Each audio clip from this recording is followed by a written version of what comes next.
Salam alaikum, ladies and gentlemen. Now we are going to be talking about Muslims in America, American history with Muslims. The idea that Muslims might have reached the Americas long before Columbus is a subject that stirs curiosity, passion, and deep historical reflection. For many, it seems impossible. After all, most of what we've been taught tells us that Christopher Columbus discovered the New World in 1492. Yet, when examined through a more honest and scholarly lens, as Dr. Jerald F. Dirks has often emphasized, the question isn't whether Columbus discovered America, it's whether he was the first outsider to reach it. And growing evidence, both historical and cultural, suggests that Muslims may have sailed across the Atlantic centuries before Columbus ever dreamed of it. To explore this deeply, one must travel through time to an era when the Muslim world led the globe in science, navigation, geography, and exploration. During the so-called Dark Ages of Europe, the Muslim world was in its golden age. From Baghdad to Cordoba, scholars studied the stars, mastered cartography, and developed ships capable of long ocean voyages. The Muslim navigators of the 9th to 14th centuries had not only mapped the known world, but were also familiar with currents, winds, and celestial navigation methods that made transatlantic travel possible. Dr. Dirks explains that Muslims, particularly the Moors of North Africa and Andalusia, were not merely scholars. They were sailors, astronomers, and adventurers. Their knowledge of geography and navigation was unrivaled. The libraries of Cordoba contained detailed maps of the world, some of which hinted at lands beyond the Western Ocean, the Atlantic. Even centuries before Columbus, Muslim geographers like al-Idrisi, Ibn Khaldun, and al-Masudi had already spoken of lands far west of Africa, across the Great Ocean, where strange peoples and lush vegetation existed. In 1154, al-Idrisi, working for the Norman King Roger II of Sicily, produced on of the most advanced world maps of its time, the Tabula Rogeriana. On that map and in his writings, al-Idrisi mentioned that explorers from Muslim Spain had ventured across the Atlantic Ocean and returned with fascinating tales of new lands. Al-Masudi, an earlier historian and geographer, wrote in the 10th century about a sailor named Hashkash ibn Sa'id ibn Aswad, a Muslim from Cordoba who allegedly sailed from Spain in 889 CE, crossed the Atlantic, and returned with treasures. His story, though nearly forgotten in mainstream Western narratives, is preserved in Arabic texts, offering tantalizing hints of early Muslim voyages to the Americas. When Dr. Dirks discusses this subject, he always emphasizes context, the cultural, scientific, and technological environment that made such journeys plausible. The Muslim world was not isolated, it was globally connected. Trade routes stretched from West Africa to China. Muslim sailors dominated the Indian Ocean, and their ships, dhow and later, caravel-like vessels, influenced European ship design. By the 9th century, Muslims had already reached the Canary Islands and explored the western coasts of Africa. From there, a westward journey across the Atlantic was not only possible, but probable for some daring navigators. Furthermore, linguistic and cultural traces among Native American tribes have been presented as clues of early Muslim contact. For example, some words in Native American languages resemble Arabic roots. Early Spanish chroniclers like Peter Martyr d'Anghiera and Bartolomé de las Casas recorded that when Columbus arrived in the Caribbean, he met indigenous peoples who possessed gold-tipped spears, resembling those used by West African Muslims. In fact, Columbus himself wrote in his logbook that the inhabitants of Hispaniola, modern-day Haiti and the Dominican Republic, told him of black men who had come from the south and southeast with spears tipped with metal. When analyzed, that metal was found to be a mix of gold, copper, and silver, an alloy identical to those produced in West Africa, particularly among Muslim traders of the Mali Empire. This points us to one of the most intriguing possibilities, that Muslim Africans, specifically from Mali, reached the Americas decades or even centuries before Columbus. Dr. Dirks often refers to the story of Mansa Abu Bakr II, the ruler of the Mali Empire in the early 14th century, who was said to have launched two major expeditions across the Atlantic. Abu Bakr II was a visionary emperor with vast resources and knowledge. According to Arab historian al-Umari, Abu Bakr II abdicated his throne to explore the limits of the Atlantic Ocean. His first expedition involved hundreds of ships, most of which never returned. Undeterred, he personally led the Second Fleet, consisting of thousands of men and ships carrying food, water, and livestock for an extended voyage. They sailed west and were never heard from again. The possibility that Abu Bakr's fleet reached the Americas is supported by various cultural parallels observed by anthropologists and historians. Certain Native American architectural features, agricultural methods, and even linguistic similarities show African influence. The Olmecs of Mesoamerica, for example, carved massive stone heads with distinctly African features, suggesting an early African or Afro-Arab presence. In South and Central America, researchers have found evidence of Islamic inscriptions and Kufic-style writing on stones and artifacts. Though controversial, such discoveries challenge the narrative of total European originality. Moreover, the existence of Muslim coins found in the United States, particularly in places like Maine and Georgia, further raises questions. While some argue these coins could have arrived through later European trade, their age and inscriptions suggest earlier contact. Another layer to this story lies in the presence of Islamic symbols among native tribes.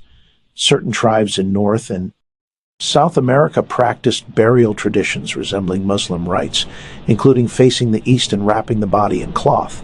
Some tribes used names and words that resemble Arabic, such as Mecca, Medina, and Muhammad, which later appeared in early maps of pre-Columbian America. Dr. Dirks emphasizes that none of this should be seen as a religious victory or competition, but as evidence of humanity's shared curiosity and capacity for exploration. The Muslim world's scientific achievements in the medieval era were far ahead of Europe's, and if Muslims indeed reached the Americas, it would simply mean that human beings were far more interconnected than history books suggest. He often points out that Columbus himself sailed with knowledge drawn from Muslim sources. His maps were influenced by al-Idrisi's work. His navigational tools, such as the astrolabe, were of Islamic invention. Even the ships Columbus used were designed after Moorish models that originated in Muslim Spain.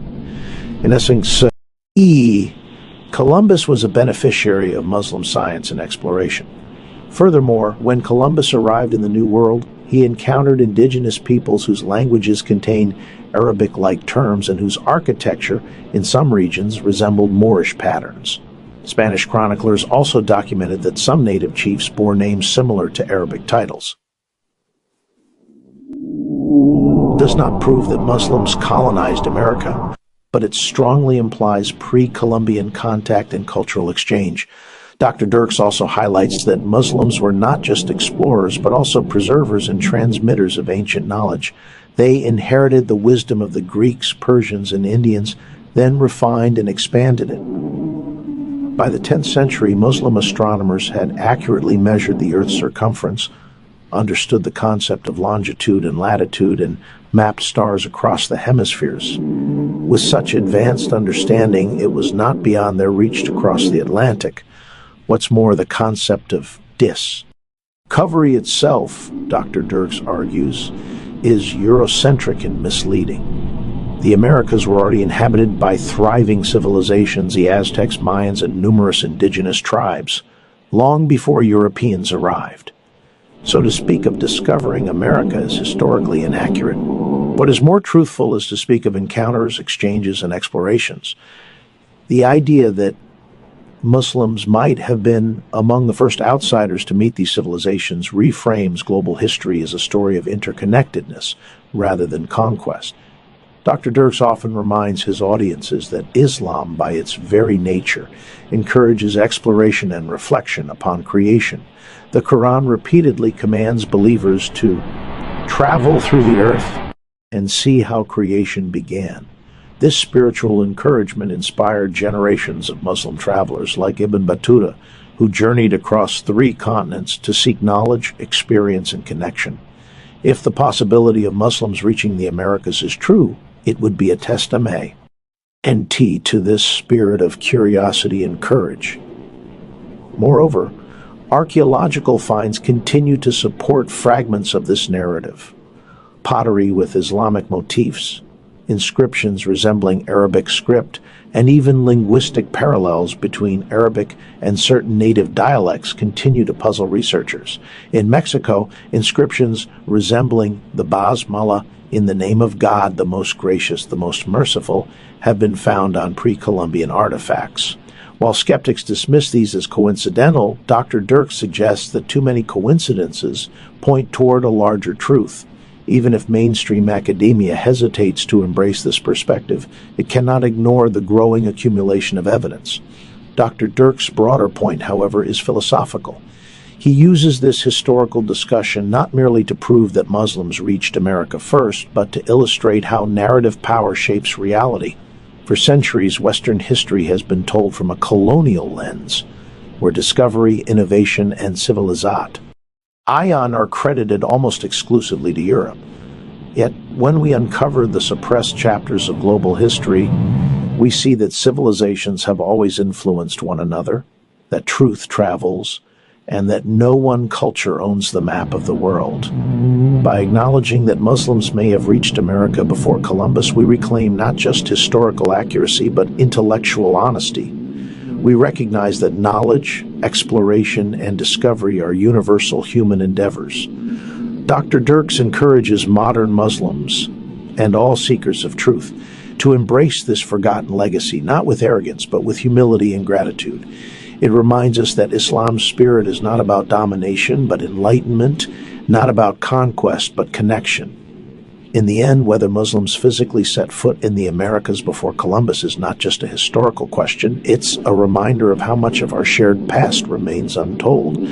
The essence of Dr. Jerald F. Dirks' message is simple. History is not linear, it is woven for many threads. The truth, like the ocean itself, cannot be confined by borders or names. Muslims may have crossed the Atlantic long before 1492, but even if they didn't, their knowledge, courage, and curiosity certainly paved the way for those who did. And perhaps the greatest discovery is not a new land, but the rediscovery of our unity, that every culture, every explorer, every seeker was part of one vast journey of human awakening. Now, just to note, we're going to be using the word Islam. By now, many viewers who've been with us, you know what this word means? Simply surrender, submission, obedience, doing all this sincerely to the one God who created the sun, the moon, and everything in this universe. And that's easily summed up with one word in Arabic, which is Islam, and a Muslim is one who does this action, the action of submitting and surrendering sincerely, being obedient to the one God who created everything in this universe. It's much easier summed up, one word, Muslim. How long have these Muslims who implement Islam been in America? And that's what our next guest, Dr. Jerald Dirks, is going to help answer when we come back here in the Dean Show. You don't want to go, now hear Allah, there's only one God and Muhammad is his messenger. Allah, there's only one God and Jesus was his messenger. Allah, I don't know why I did that. Maybe it's just a break the ice, assalamu alaykum, and peace and the mercy of God be upon you. And you too, my brother. How are you? Good. It's good to have you with us here on The Dean Show. We covered quite a few topics with you before. For those of our viewers who don't know who you are, just take a minute, tell us a little bit about yourself. Well, I converted to Islam in 1993, did the Hajj pilgrimage in 1999. Prior to that, I practiced for a number of years as a psychotherapist. I have a doctorate in clinical psychology, but before that, I was an ordained minister of the United Methodist Church, having received a Master of Divinity degree. From Harvard Divinity School, did Christopher Columbus discover America or the Muslims discover America? Let's talk about this history with Muslims in America. Well, it's kind of ironic to say someone discovered America when American Indians were already here. But this issue of Muslims in American history is a very important issue. And why is this so important? Well, let me illustrate it with a story. It was a year before 9/11, yes. And my wife and I were standing at our local Midwestern airport located right on the buckle of the Bible Belt, waiting for our luggage to come down the conveyor belt. And a gentleman across the way, maybe 20 foot 30 FT away, having to glance on over. And he saw my long unruly beard, and he saw my wife wearing her scarf and her long outer garment. And he did sort of a double take, I noticed, out of the corner of my eye. And then over the course of the next 5 minutes, he sort of slowly meandered across the space until he was standing right next to me. And at that point, he turned to me and he said, "Where are you from?" And I said, "Well, climb from 35 miles north of here." And he said, No. I mean, where are you from originally? And I said, "Well, I was born 30 miles north of here." And that sort of a puzzled, confused look crossed his face, and he started to turn and walk away. And then you could just see the light bulb going on over his head. And he turned back to me with this look of triumph on his face, pointed to my wife and said, "Well, where is she from?" And I said, "Well, she was born 40 miles north of here." You see what he was trying to do, brother?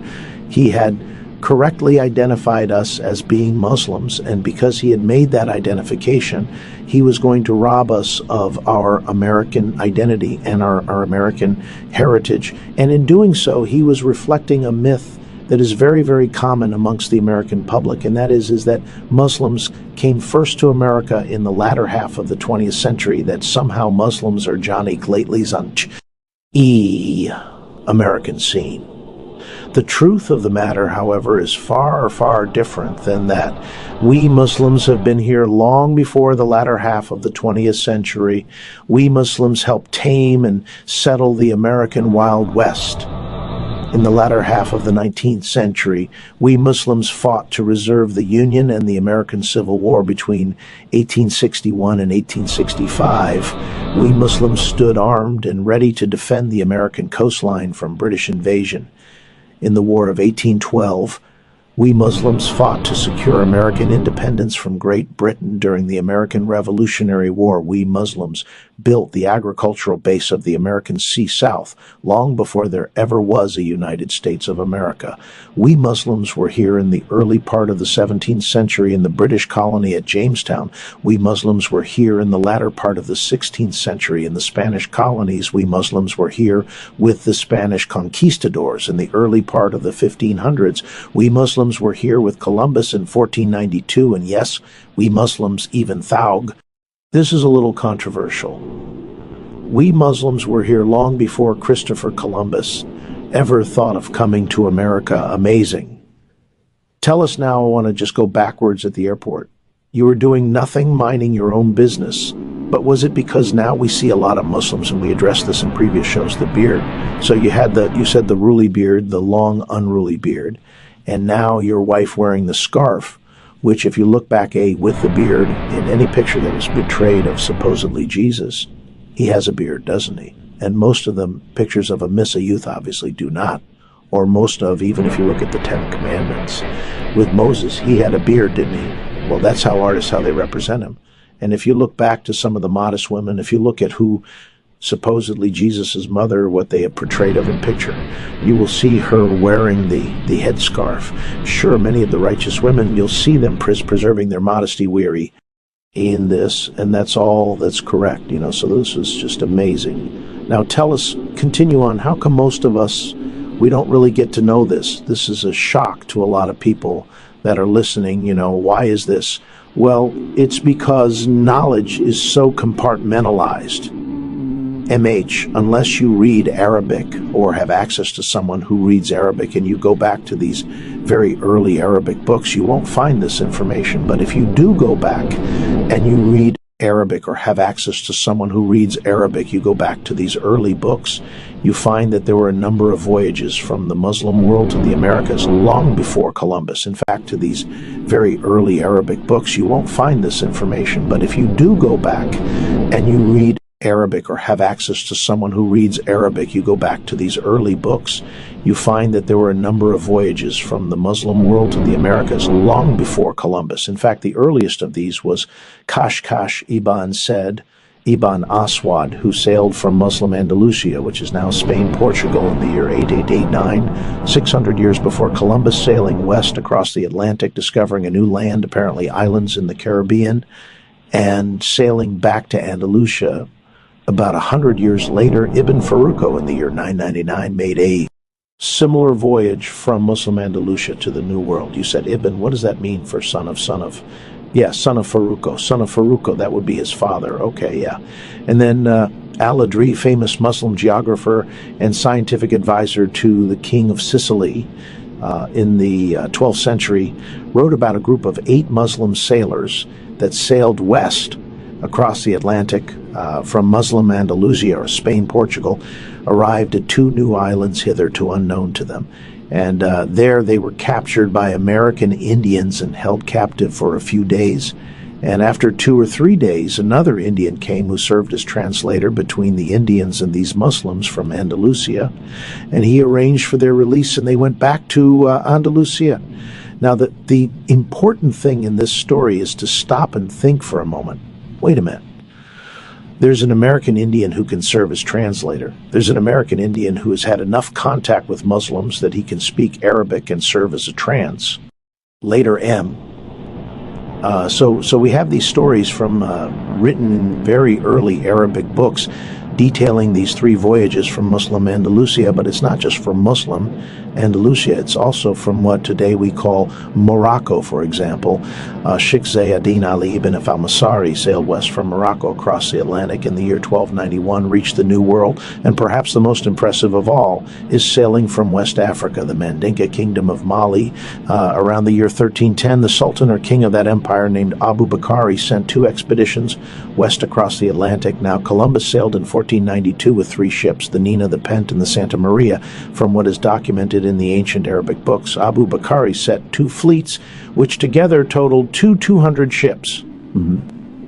So this was a huge amount of men moving west across the Atlantic. And we know they reached the Americas. They never returned, but we know they reached the Americas because there is a South American Indian tribe, which even to today uses Mandinka ideograms as their form of written communication. There's a North American Indian tribe whose syllabus of words was written down by a Moravian missionary in the mid-1700s.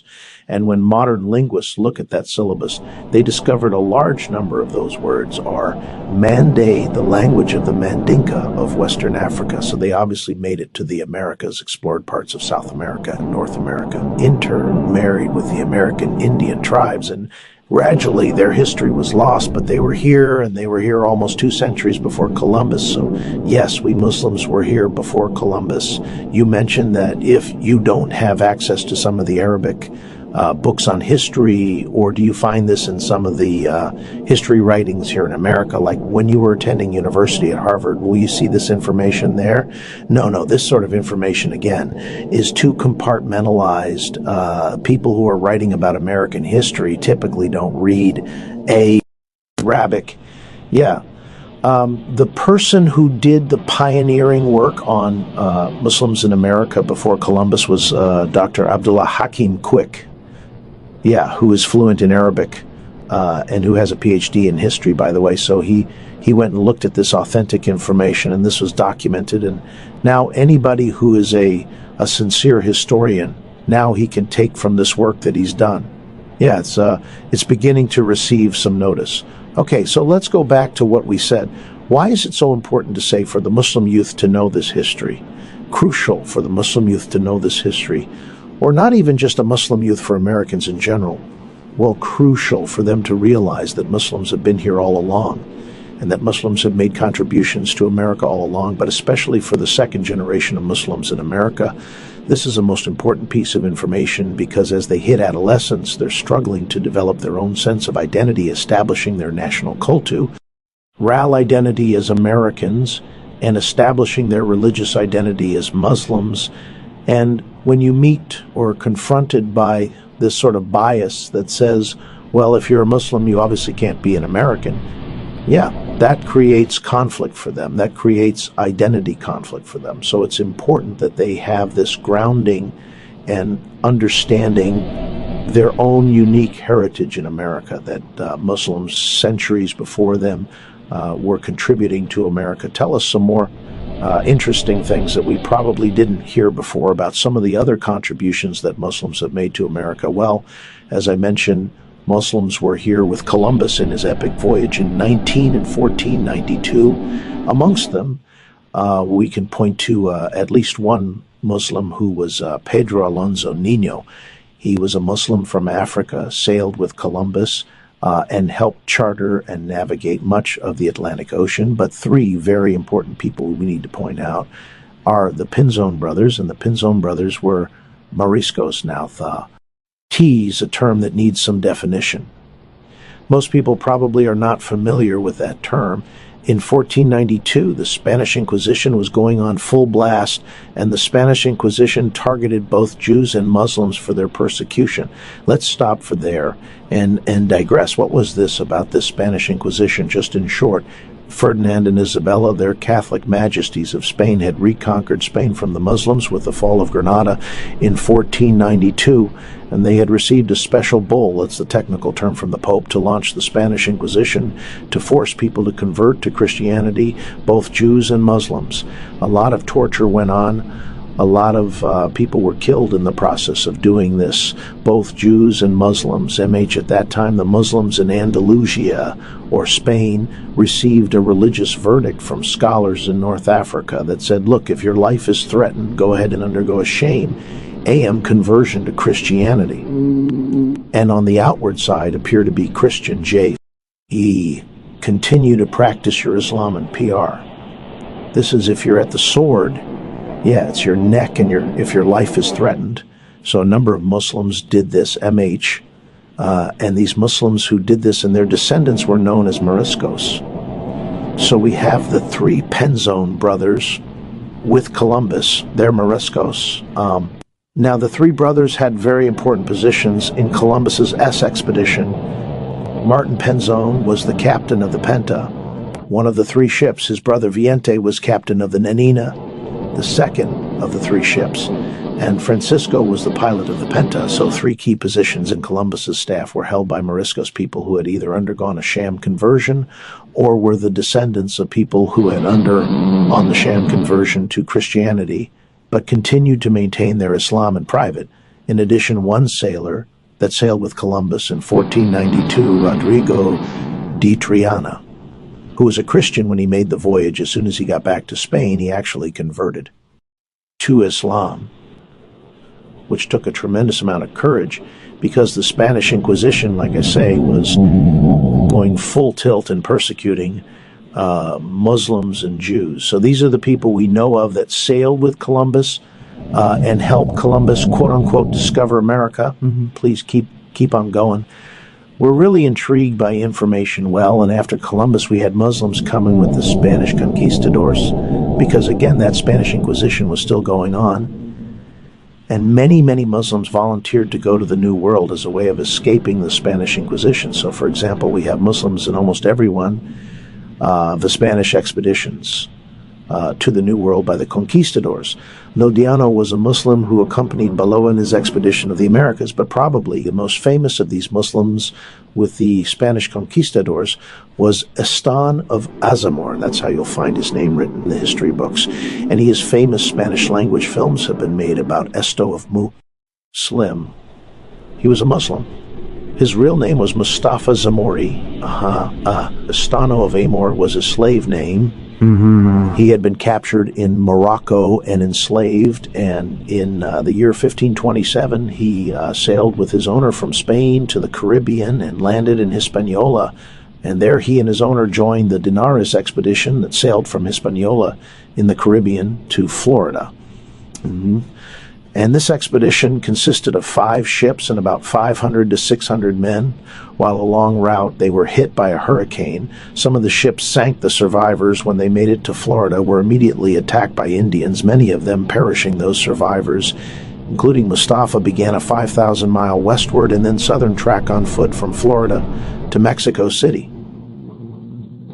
And they were the first people from the old world to go through Georgia and Alabama and Mississippi and Louisiana, and then down into Texas and finally down into Mexico and Mexico City. And when they finally arrived there was only Mustafa and 3 OT, hers still left alive out of those 500 to 600 who had begun that expedition. History books talk about him MH, but they'll talk about him as Estano of Amor. They won't mention that his name was Mustafa Zamori. And they won't mention the fact that he was a Muslim. Yeah, what about Kakin? Well, this is later. Yeah, he obviously wasn't there with the conquistadors, but before we get to the conquistadors or get to Conquente, Muslims were here with the early colonies. The Spanish established a colony early on at Santa Elena back in the year 1566, and many of the colonists that they took were from the Galician mountain areas of Spain and Portugal, which was an area that was very, very densely populated by Muslims. So it's a very safe assumption. We had a number of Muslims in the Santa Elena colony, which was located in the southeastern, what is now the United States. We also know that Spain settled Turkish Muslims, both in Cuba and Mexico, and in the southwestern United States. These were primarily Turkish Muslims who were silk and textile workers. And in Jamestown colony that the British established again, we had Turkish Muslims who were brought into the colony, again, primarily silk and textile workers. And in fact, they became so numerous in Jamestown colony that Virginia actually passed a law prohibiting any more Turks and Muslims from entering the Jamestown colony. And the first written record we have of those Muslims being there is from the year 1631. So again, very substantial contributions. You mentioned Kay Kente, yes, very famous when Alex Haley's book Roots. Yeah, they actually have a new revised DVD or movie that one can see. And I watched it. It was really, and the miniseries that was broadcast years ago really doesn't mention the fact that he was a Muslim. If you are a Muslim and you know what to look for, you can deduce it. But the book makes very, very clear that Kakin was a Muslim in the Americas, both North and South America, during this unforgiving period of human slavery. There were approximately 20 million enslaved Africans that were brought to the Americas. Of these, current historians are now estimating between 20 and 30% were Muslims. So between 4 and 6 million enslaved African Muslims were brought to the Americas. Many of them highly educated, some with the equivalent of PhD degrees from the University of Timbuktu. And historians are now finding in little county museums in the American South entire books written in Arabic by these enslaved African Muslims. Wow. The entire Quran written from memory in Arabic, entire books of Islamic jurisprudence written from memory in Arabic, so a very educated group of people. And some modern historians are now positing that the percentage of literacy among the enslaved Africans in the American South was actually higher than the percentage of literacy among the slave owners. It's just that the slaves' literacy was in Arabic, not in English. Yeah. So who were some of these Muslim Slav? ES1 was Kay Kente, yes. And Kay Kente grew up he was born around 1750 in Jor in West Africa and what is now Gambia. When he was a teenager, he went out into the jungle to get some wood to make a drum. And at that point, he was captured and enslaved, taken to the coast and put on board a ship, the Lord Lioner, and transported to the Americas. And how horrible these conditions were on the ship. These people were chained in a reclining position where they were lying down body next to body and kept in this position throughout almost the entire voyage. How long would a voyage take? Oh, it could take a couple months. Wow. And they were given a bare minimum of food and water. The conditions, sanitary conditions, as you can imagine, were horrible. There were no bathroom breaks. You just stayed in that position. How bad was it? Well, on the ship the KK came over on, we're told that approximately 30% of those enslaved Africans died during the voyage to the Americas. Well, Ken, T reached the Americas and was sold at auction to John Walker or Waller of Spotsylvania County. And Kente could not adjust to being a slave. And so he repeatedly tried to escape. And finally, to prevent him from escaping anymore, Waller had one of his feet amputated. And at that point, then he was sold to Waller's brother, who was a a somewhat more compassionate slave owner. He later married a father-to-daughter named KMH, who was sold away from the family to another owner. That owner raped KUI, producing his son called Chicken George. And there's a photograph of Chicken George taken late in his life as an old man that shows him sitting down, and he's wearing the KFY, the skull cap associated with the Muslim, and the thob or long gown associated with Muslim men. So we know K. Kente was able to pass along at least some of his Islam to his daughter, and she'd some of it to her son. So KK, probably the most famous of the enslaved African Muslims in America, though, in M.Y. book, Muslims and American History. I give the biographies, I think, of about 30 of these enslaved African Muslims that made it to the United States. So which one of your books, is this the one that people now who really want to know more about Muslims in America, they can find that history here in your book, Muslim and American History of Forgot Legacy? Okay, yeah. So, and they can see this book at Dirks Online Books, dirksonlinebooks.com, yes. Okay, and amongst other books, you have written how many books total? 6. And then I wrote 5 chapters in a 7th book. Yeah, if you can give the audience some closing remarks regarding the conclusion of this topic and some advices. And they can also learn more. Yeah, there's a lot more to be said about America, Muslims, and American history. We've only just started scratching the history of the earliest part of that history. Yet to be said is the Muslims who fought in the American Revolutionary War, the War of 1812, the American Civil War, and those who helped tame and settle the American Wild West. So there's a very rich history here of Muslims in America, contributing to America, and that goes back centuries. So there is a long-standing Muslim American heritage that people do need to be aware of. We didn't just arrive yesterday. We've been here all along. And I'm sure there's many others who maybe had interaction with Muslims who, because like we said, a Muslim is one who makes a conscious decision to surrender and submit to the one God and agree that Muhammad was the last and final messenger sent to mankind. That's correct. Then confirming Jesus as a messenger, Abraham, Moses, and all the other messengers. That's right. It's something very simple. Thank you for being with pleasure. Thank you for tuning in to another episode of The Dean Show. You can learn more Muslims in America, the history, forgotten legacy, and you can go to our brother's website. That's Dirks Online Books to read more on this topic. I hope that you got to benefit and learn something new, and we will hopefully see you again next week here on The Dean Show. Until then, peace be unto you. The DVDs for Da is Allah has said in the Quran, Ina 16:125, invite all to the way of your Lord with wisdom, beautiful preaching, and reason with them in ways that are best.